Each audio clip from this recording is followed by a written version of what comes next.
mediat e ndjekin. Një kërkesë promocion me debat mbi disa, si që janë formuluar, pra disa kërkesa nga grupi parlamentari i Partisë Demokratike të lexuara nga protesta, e kam thënë dhe duhet ta rishpreh, as nuk e pranoj dhe as nuk e njoh Partinë e Saliut interlokutor mes nesh dhe protestuesve.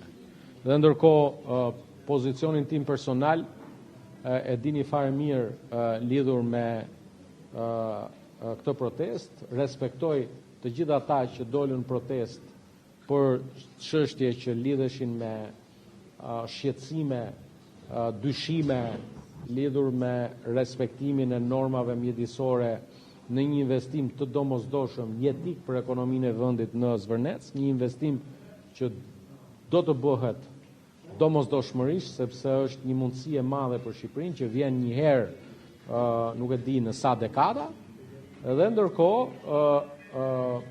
e kam thënë edhe në qëndrimet e mia, edhe në komunikimet publike përmes rrjeteve sociale, brenda kësaj proteste janë përfshirë dhe element që nga dita e parë, që kur e fryn këtë tullumbace që pothuajse ka plasur tani më, duket qartë që janë interesa që lidheshin me konkurrencë rajonale turistike, me interferencat huaja të vendeve jo miqësore me Shqipërinë, dhe dita ditës kjo histori po zbardhet, ky tullumbac po shfryhet, i plasur tani më, në sytë e gjithë qytetarëve shqiptarë. Zoti Balla, në fakt thirrjet për sheshi nuk vijnë vetëm për dorëheqjen e qeverisë, por ka patur thirrje për shpërndarjen e parlamentit, për dorëzimin e mandateve tuaja. Ju keni shqetësim për këtë klimë të madh dhe mosbesimin ndaj institucioneve kushtetuese?